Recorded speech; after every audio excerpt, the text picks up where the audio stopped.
Hey everyone, for today's video, I'll teach you how to fix access denied on ChatGPT. With this tutorial, you'll be able to finally use it again. So, I have simple solutions for you to try out, and there are two of them. So in case the other one doesn't work, you can try the other one.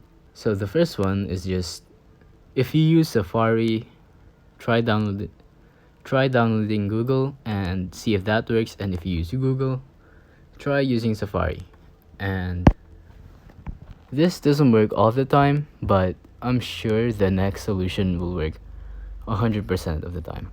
So, for example, you're using ChatGPT on your phone, and if that doesn't work, try using it on your laptop, desktop, iPad, any other device. So basically, all you want to do is just switch devices, and I'm sure it will work. It's simple as that. If you think this video was helpful, please consider liking, subscribing, and hitting the notification bell. If you have any questions, feel free to comment down below.